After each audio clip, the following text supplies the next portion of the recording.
everyone, it's Jessie G here. Welcome back to Jessie's Hangout. Welcome. I'm going to try to make today's video not too long, but there's going to be quite a bit in here, so there's a possibility this might be in two parts. And if it is, bear with me and be patient with me. I'm going to get the first part out today and then the second part out possibly tomorrow. I have some other episodes I want to do as well, so I'm going to try to bang these out as much as I can for you guys. If you are new here, hi, I am Jessie, aka Jessie G. If you are new to this podcast series and what it's all about, Jessie's Hangout is all about open talk. I talk about all sorts of topics. I never talk about one specific topic. I never stand one specific thing. I talk about all sorts of stuff, anywhere from mental health stuff, my own struggles, true crime stuff,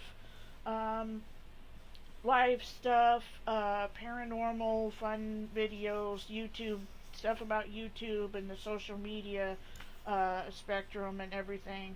And I also do movie reviews and game reviews on my episodes as well. I added those to Jessie's Hangout as well. So I hope you guys will enjoy those in future episodes, and I hope you guys will take a lot from today's episode. It's been a long-awaited episode. If you have been with me for a long time, if you guys remember back in February or March of this year, I did a huge two-part episode of The Keepers. It was part of a three-part series of a true crime thing that I did for Jessie's Hangout. It was really a big thing. It was over on my old channel, Jessie's Reviews and Podcasts. It's my old second channel. I will put the link and the name in the description box so you guys could go check that out. It was a really twisted, very crazy story to begin with. Today's episode is going to be an update and a little bit of a review from a podcast that was done by a man named Mark King. He is profiling evil. He does podcasts on his channel. He does other views of interviews with people. He talks about cases that he's on, that he's doing. He's also been known for helping adventurers with a purpose. They're also an organization that is a search and recovery team. I'm assuming that's what it is. They recover people's missing person or car. They search for them. They help people get closure for their missing loved ones and find answers for them. They search body of waters and places that maybe the law enforcement really can't get into, that they might be able to get into, that type of thing. They're really genuinely good people. They're really awesome. Even Mike King is awesome. You guys should really go check out their channels. Type them in the search engine and it'll take you to them. Profiling Evil with Mark King and The Adventures with a Purpose. So with that said, I'm going to get kind of straight into today's episode. But before I talk about any of the details, I want to kind of leave a couple of warnings and a disclaimer. First and foremost, if you are triggered or sensitive to any of the topics that are going to be talked about in today's episode, this is not an episode for you to listen to. But if you do choose to listen to this at your own discretion, please sit down with a significant other, a grandparent, or somebody that's an adult, of course, that will be willing to sit there and help you through this episode and watch this or listen to this with you. I highly recommend either one of those because you never know if you're a person that's going through this sort of situation. So with that said, if you are under the age of 18, this is not an episode for you to be listening to. Much apologies. This is just one of those sensitive topic episodes of true crime that's just really not for the minor ears. I just want to put that out there.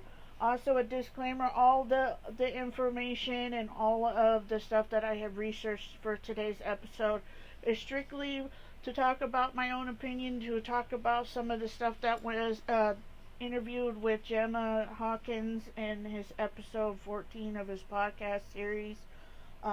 It's just strictly just to educate you guys, to talk about a story, to put it out there, to give you guys an update on it.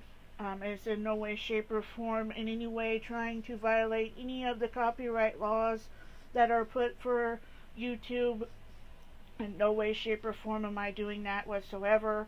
This is just strictly for um, research purposes, review purposes, and all the whole 9 yards for this.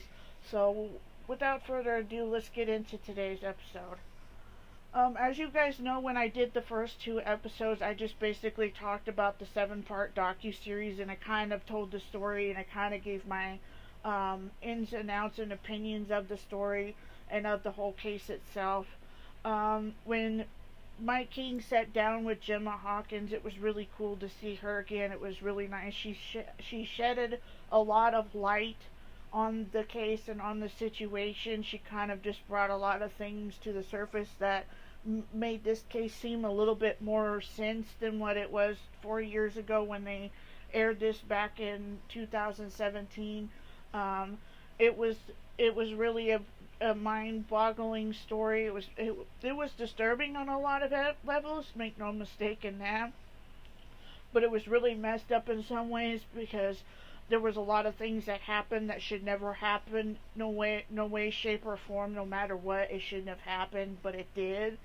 And the consequences of something like that happening and what it does to somebody and how it affects these people and how it impacted their lives, how it set their future. It was totally crazy. Never in a million years have I ever heard of a story like this before. I've heard some pretty crazy true crime stories and missing person stories. Believe me, I've heard my fair share of them. But when it comes to a murder case and an abuse at a school, a private school of all things, a Catholic private school of all things, is absolutely mind-boggling because these are cases you don't normally hear about. I mean, they probably have happened, but they've never blown up this big before. So this was really interesting on a lot of levels, but it was a lot of other mixed emotions along with it as well. There were some things that were mentioned in that series, that 7-part docu-series. You guys should really go watch it. It's on Netflix. It's a 7-part docu-series. Type in The Keepers. It'll take you right to it. Usually it has a picture of Sister Sesnick, but sometimes it has other pictures as well, but it's called The Keepers. So just click on that. It'll take you right to the 7-part docu-series, and I highly recommend you guys go check that out. I also highly recommend you go check out Mike King's podcast, episode 14. That was really interesting. There was a lot of things that were brought to light, like I said, that were talked about when I did the 2-part episode of Jessie's Hangout for it. One of the things that was talked about that I had mentioned in here was that I really didn't mention of how Joseph Maskell went about his criminal activity or his abusive thing. And she shedded a lot of light on it. She talked about how he moved, how he did what he did. You know, it was very interesting to say the least, but very disturbing and very disgusting at the same time. She kind of went a little bit more in depth without going too much into the case or too much detail about the case. She was able to subscribe the way he did it and how he did it and who was involved and how this sort of thing was under the radar for so long and why it was under the radar for so long and why this certain thing happened, and hopes that it never happens to anybody or anyone again. So that was interesting even of itself. You guys should go check that out. I won't go into too specific details other than that. There was also another thing that was mentioned before. They had mentioned about the car being found and about Kathy's body being found. There was a necklace that got involved in this situation. It was brought to light by one of the suspects' wife, who was the wife of one of the men who people believed was responsible for what happened to Kathy Sesnick, and she was given this necklace by him. And mind you, this suspect had had a very, very, very weird, very strange way of his way of life or his attitude, so to speak. He always had record of stealing things from people, stealing cars. He had a record of being a criminal, so to speak. He had very weird ways. He had very strange ways. And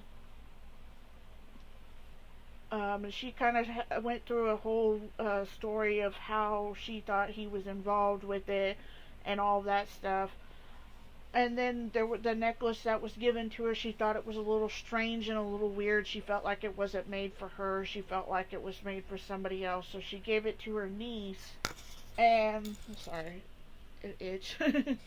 She gave it to her niece, who kept a hold of it with her husband, and gave it to the, I think it was either Baltimore police or the Cessnick family, and they kind of got to see what the necklace was like and everything.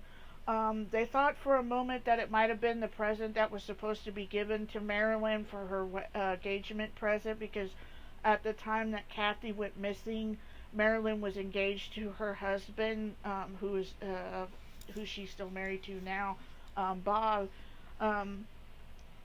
It was said that that was the wedding gift, but apparently, from what Gemma was told, that it wasn't.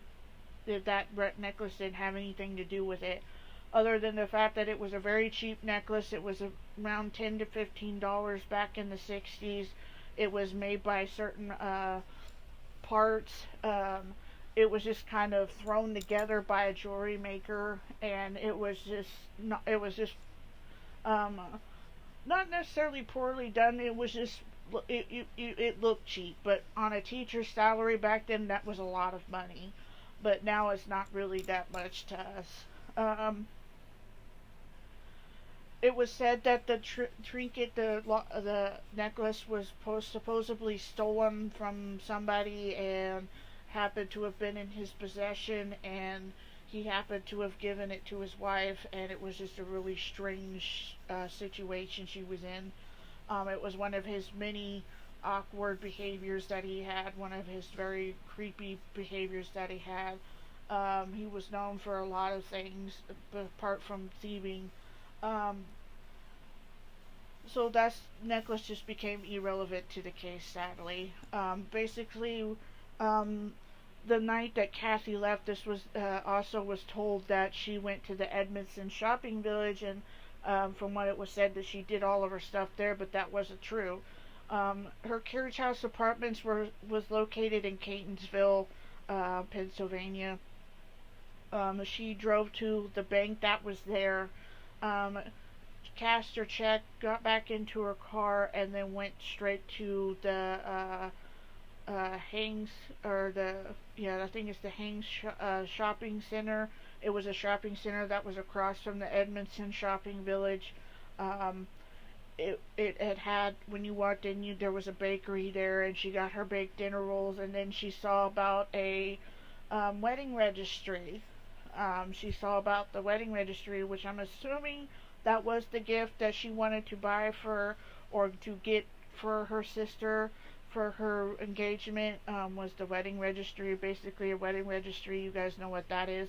It's where you sign up to a certain place and you register there, and you buy gifts from that place for that person who's getting married or who's engaged or whatnot.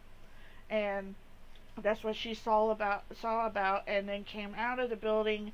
And when she was coming out of it, she was there was another witness that she said a Keough student and her parent, or his or her parent, was there, and they had a discussion in the parking lot, and then I think they just went on about their ways.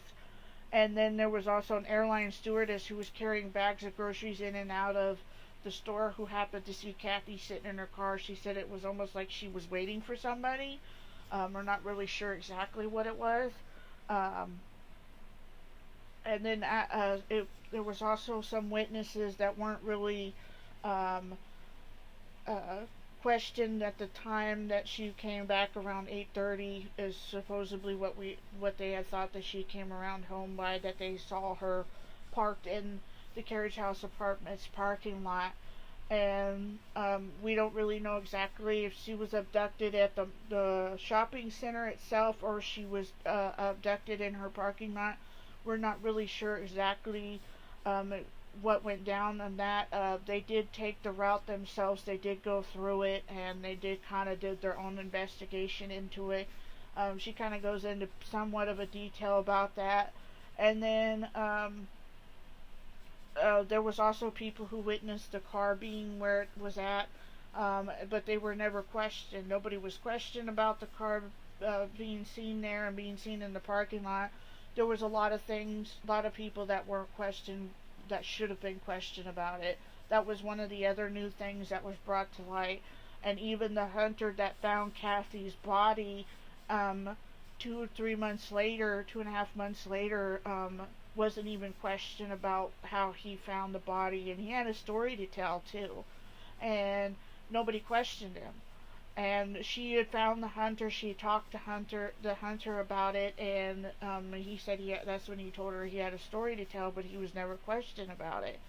Now, what the story was, I don't know. She didn't really go into detail because the case is still open, and I think she just didn't want to put so much out there. Um, uh, she also mentioned that her and Mike King went over the victimology and all that type of stuff. Um,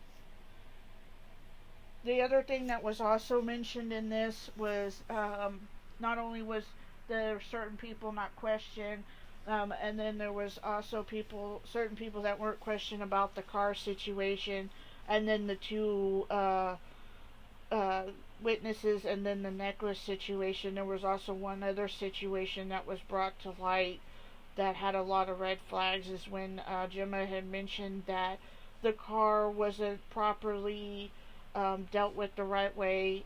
It was towed, and all the evidence in it was shifted, so any pictures or anything that the cops had on that car wouldn't have been, it would have been completely useless to any of them. It would be completely relevant to the case, sadly. Um, so basically, it would have been a big waste of their time processing the car. And the scene of the crime, the scene where Kathy's body was found, was even more tampered with. So there was a lot of things about the case that had a bunch of red flags in it. Mark King did kind of shed some light on the car situation, which I totally get that there was a lot of missing people back then, and they didn't know exactly what was going on, so I could tell that in their defense, but still, any evidence should be handled with care regardless of the situation, in my opinion. But that's just my opinion. Um, but anyways, that was another thing that was brought to light. Another thing that was brought to light was there was a possibility that Kathy's body might have been moved. That was mentioned by Jean Weiner herself, the one that was brought to her body, the one that saw Kathy about, I think it was about a day or two after she was possibly killed. Father Maskell had taken her to the body, and then she had an encounter with the actual killer. He went by Brother Bob, but she couldn't really figure out his face, and it was just very crazy, but very creepy, and I can't imagine what she went through at that time. It was a possibility from the spot where Jean had shown them where she had saw the body to where she was found. It's possibility that she was moved. It is a possibility that where Jean had found her was the actual crime scene, and then the secondary crime scene was where she was found. Um, I'm not really going to go into detail of how she was found. I didn't really go into detail how she was found in the two-part series that I did of it. They did kind of go into detail in the docu-series a little bit, so you guys will have to go watch that to find out about that part. It was also said as well that one of the persons that they had interviewed in the series, I'm not going to name who it was or anything, you'll have to find that out. One of the people that they had interviewed in the docu-series supposedly might have been also involved in the Keogh abuse allegations. I'm not really 100% sure if that was actually true, but there was a few people that put him in that situation, but I don't know for sure. Don't quote me on that. But she did talk about who it was, You guys should go check that out, and you guys should find out who it was. And that was very surprising, to say the least. It was very mind-boggling when she said who it was. I was kind of taken aback a little bit. I was like, whoa. And then I kind of had questions, and then she started answering them, and then I was like, oh, okay, now I see why she said that. Um, she kind of went into details about some of the case, a lot of it, but she also went into details about what it was like being at a Catholic school, what it was like being around Kathy, what Kathy was like to her, why she became a teacher, why Kathy was such an inspiration to her. Kathy was a really outgoing, bright, young woman. She was at the peak of her life. She was at a crossroads with either staying a nun or leaving to be out in the real world. She was faced at a crossroads at the time she went missing. She was going through her typical stuff. There was the allegations. There was her relationship with Gary Koob. There was uh, the option that she had to deal with of whether or not she was going to stay as a nun or not. There was so much going on in her life, and there was a lot of emotion she was going through at the time as well. So it was pretty much typical for a 20-some-year-old to go through a lot of that. Um, she she was really close to her sister her sister Marilyn.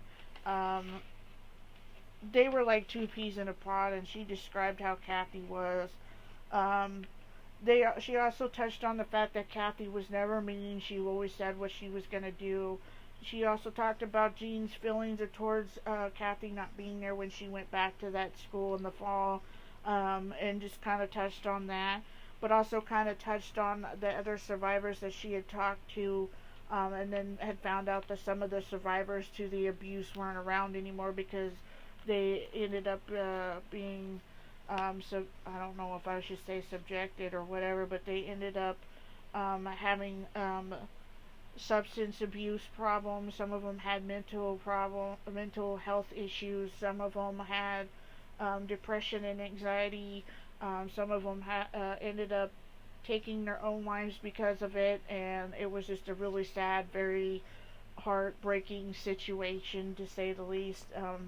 A lot of the students from Keogh were physically and mentally traumatized by this man, and it's really crazy to know that something so traumatic could carry with you over the years, and it can affect your relationships with people, your own sense of right and wrong, your own sense of peace, your God-given right to be in a relationship with your parents, to trust your parents, to even trust a nun or a father or a pastor again, or even to walk in a church without feeling uneasy or something.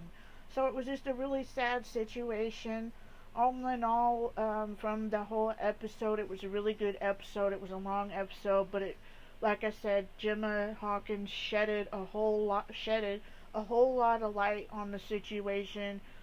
It made me better to understand the case a bit more, and to understand what was really going on in the 7-part docu-series. It was just, there was a lot of mixed emotions about it. It was a really good series. It really touched on a lot of things.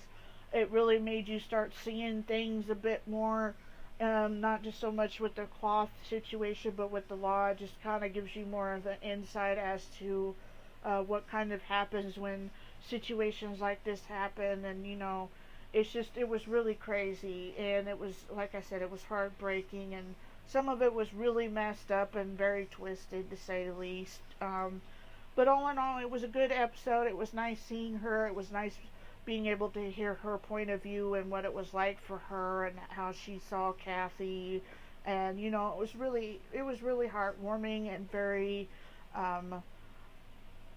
very interesting as well. You guys should go watch it. It aired this month on, it was on a Friday of this month. It was at 5 p.m. Central Standard Time. So I got to watch that and as it actually happened. So it was really nice. It was nice seeing, like I said, it was nice seeing Gemma Hawkins, and it was nice to have some sort of an update, some sort of a way of shedding the light. She talked about the case in and of itself too.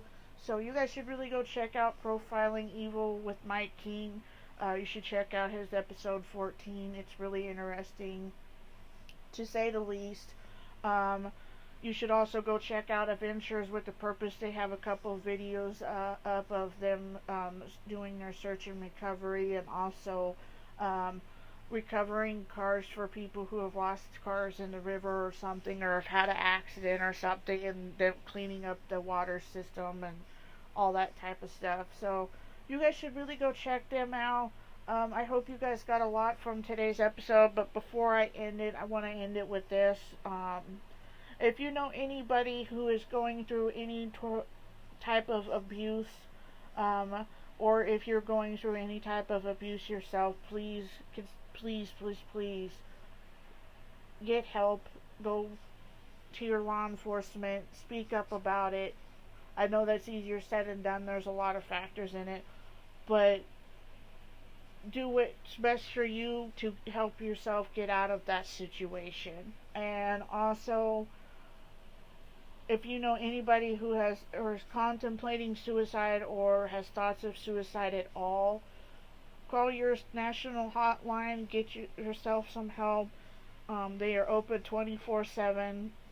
They are willing to talk to you. They are willing to help you in any way that they can, so you could get on a better path of a positive life and be able to deal with this and be able to get through this and hopefully come out of it with everything okay in your world, so to speak. I hope you guys got a lot from today's episode as well. I hope that helps. You can also visit Gemma's website and also get her book. It's all linked in the description under Mike King's episode 14 of Profiling Evil. Go check that out. You can find Gemma's book on Amazon, so you can check that out. It's in hardback. It's also in an ebook. It's also a paperback as well. So go check that out. It's also she also went and was the audio book. It's also an audio. She actually read the book herself, so it was really kind of cool to know that she was the narrator of her own story, which is kind of cool to be able to tell your own story, do your own book and stuff. So with that said, don't forget to subscribe to my channel. Hit that red subscribe button and that notification bell so you'll be notified when I upload other episodes in the future and other gameplays in the future. Also, don't forget to go follow me on all of my social media so you guys can stay up to date with everything. Also, don't forget to go check out my second channel, Jessie's Reviews and Podcasts. It's my old second channel. Go check out the episodes 1 through 8 over there. And I hope you guys will continue to enjoy the content that I have, and as well as the podcast series that I have moved over to this channel. I hope you guys have an awesome afternoon, evening, night, morning, wherever you're watching this from, and I will catch you guys in my next episode. Laters.